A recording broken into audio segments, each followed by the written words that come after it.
Alright, my friend, pull up a chair, grab your favorite drink, because I'm about to tell you about a book that honestly, and I mean honestly, shifted my entire perspective on what it means to connect with kids. The book is called How to Talk So Kids Will Listen So Kids Will Talk by Adele Faber and Elaine Maslesh.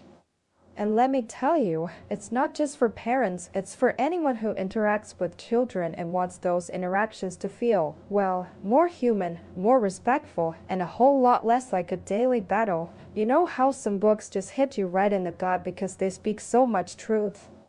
This is one of them. The authors, Adele Faber and Elaine Maslesh, are these internationally acclaimed experts on adult-child communication, and they drew all their insights from years of running workshops, deeply influenced by the late child psychologist Dr. Han Jinnit. What's amazing is how they took these profound psychological concepts and turned them into practical, almost step-by-step skills, illustrated with real-life anecdotes from thousands of parents. It's not academic jargon, it's like listening to your wisest, most empathetic friend explaining how to navigate the trickiest parts of raising little humans, or even big ones. So what's the big idea? At its heart, this book argues that when kids feel right, they'll behave right. Simple, right? But also profound.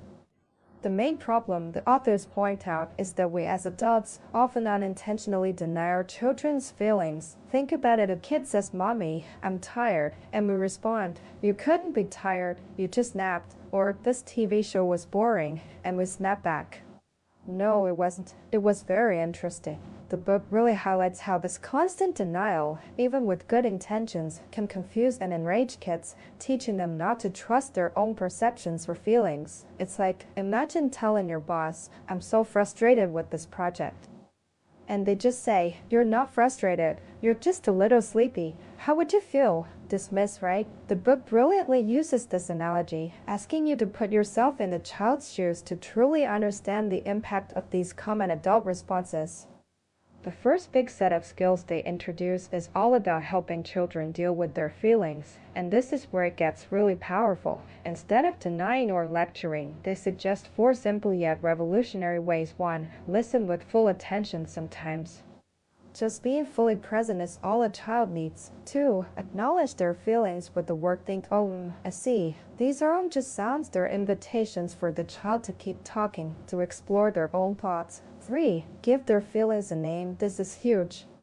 When your daughter says, "I'd like to punch that Michael in the nose," instead of asking why, you might say, "Boy, you sound angry." Or, if she's disappointed about a canceled trip, you might say, "That must have been a real disappointment for you." The book says that naming the feeling doesn't make it worse, it actually comforts the child because someone has acknowledged their inner experience.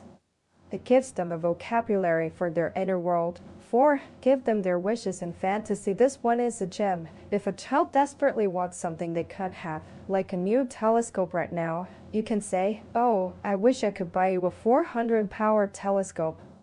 No, a 1,000-power telescope. The relief they feel just by having their desire understood, even if it's in fantasy, is incredible. It makes reality easier to bear. Now, you might be asking, okay, that's great for feelings, but what about getting them to actually do things?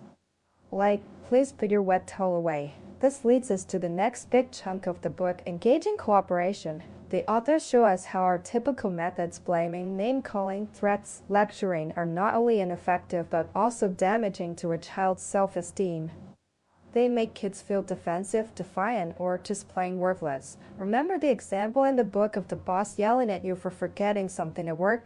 That's how our kids often feel. Instead, they offer 5 much more effective skills to encourage cooperation. 1. Describe what you see or the problem. Instead of "You left a wet towel on the bed again," you say, "There's a wet towel on the bed." It focuses on the problem, not the person. 2. Give information. "The towel is getting my blanket wet." Information is much easier to take than accusation, and it empowers the child to figure out the solution. 3. Say with a word. This is a favorite among parents of teenagers. Instead of a long lecture about homework, you just say homework or towel. It respects their intelligence and gives them the chance to initiate the action themselves. 4. Talk about your feelings. This is about using I statements, like "I don't like sleeping in a wet bed." You're being genuine without attacking their character, which makes it easier for them to cooperate. 5. Written notes. Sometimes the written word is more powerful and less nagging than the spoken one. The book has some hilarious examples, like a note from the dog asking to be walked or a poem about cleaning the bathroom, and this naturally brings up the age-old parenting dilemma: alternatives to punishment. The book makes a compelling case that punishment, whether it's grounding, spanking, or timeouts, generally doesn't work in the long run. Why? Because instead of focusing on what they did wrong and how to make amends, children get caught up in feelings of hatred, revenge, defiance, guilt, or self-pity. They become preoccupied with how to avoid getting caught next time, rather than learning from their mistakes. It's a distraction from the real issue. So what do you do as dad? The book offers several powerful alternatives. 1. Express strong disapproval without attacking character. I'm furious that my new soul was left outside to rust in the rain. Focus on the action, not "you are so careless." 2. State your expectations. I expect my tools to be returned after they've been borrowed. Clear and concise. 3. Show the child how to make amends. What the son needs now is a little steel wool and a lot of elbow grease. This empowers them to fix their mistake. 4. Offer choice. You can borrow my tools and return them, or you can give up the privilege of using them. You decide. This gives them agency. 5. Take action. Sometimes you just have to step in and prevent further damage or protect others. Throwing blocks can break windows. I'm putting the wooden blocks away for now. 6. And perhaps the most advanced skill: problem solve. This is a beautiful 5-step process for persistent issues. Talk about the child's feelings and needs. Talk about your feelings and needs. Brainstorm together to find mutually agreeable solutions. Write down all ideas without evaluating. This is key. No, that's a dumb idea aloud. Decide which suggestions you like and will follow through on. There's a fantastic story in the book about a kid named Bobby who was always late coming home. His mom used problem solving, and they came up with unique solutions like adjusting dinner time and listening for the firehouse whistle, or even fixing his broken watch with his phone saved money. The power of this is that it fosters a sense of shared responsibility and respect, leading to solutions that both parties own. Building on these foundations, the book moves into encouraging autonomy, which is essentially helping children become independent, self-reliant individuals. We've often unknowingly fostered dependency by doing too much for them or asking too many questions. The book provides skills like let children make choices, even small ones, like gray pants or red pants. Show respect for a child's struggle. A jar can be hard to open.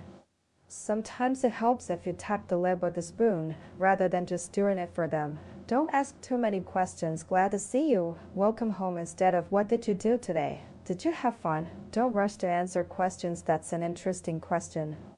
Why do you think? Encourage children to use outside sources. Librarians, pet shop owners, teachers can all be resources, taking the pressure off parents to know everything. Don't take away hope. If your child says they want to be a teacher, don't immediately tell them about job market difficulties. Let them dream. Finally, let's talk about praise.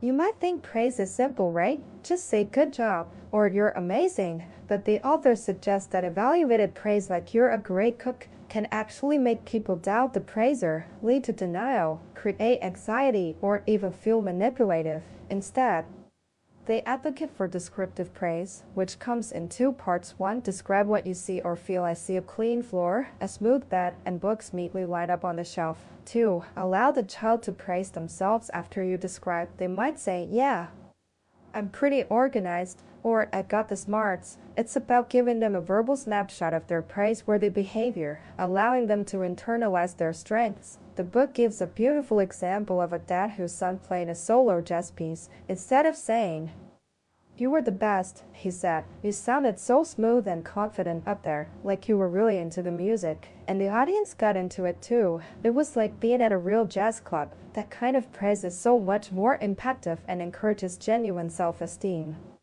And one final truly impactful concept is freeing children from playing roles. How many times have we labeled our kids, "He's the messy one, she's the shy one, he's the troublemaker"? The book reveals how powerful these labels are. Kids will often live up to the roles we cast them in. Instead, the author suggests we look for opportunities to show them a new picture of themselves. put them in situations where they can see themselves differently. Let them overhear you say something positive about them. Model the behavior you'd like to see. Be a storehouse for their special moments, reminding them of past successes when they do act according to the old label. State your feelings and expectations without relabeling them. It's about having faith in their potential for change, refusing to let them be defined by past behaviors. So, what's it all about anyway? This book isn't a magic wand, and the authors are very honest about that. You won't always get it right, and life with kids is never perfectly smooth, but it gives you a clear direction to live with one another without blame and recrimination, to be sensitive to each other's feelings, to express anger without causing damage, and to be respectful of everyone's needs, including your own. The updated editions even include moving letters from parents whose lives were transformed, from dealing with egghead children to navigating divorce or simply the daily chaos. Joanna Faber, Adele's daughter, even contributes a section, sharing her experience growing up with these principles and then applying them as a parent herself. She admits it's not always effortless, but knowing these skills provides a lifeline when things get tough. My personal takeaway, and what I hope you get from this, is that this isn't just about techniques, it's about fostering a climate of respect and understanding in our homes. It's about breaking cycles of unhelpful communication and giving our children a native tone of empathy, problem solving, and self-worth that they can use throughout their lives. If you pick up this book, don't just read it, do the exercises, practice the dialogues, and embrace the idea that every interaction is an opportunity to build a stronger, more loving relationship. It truly is a gift you can give yourself and your family. Go on, give it a try.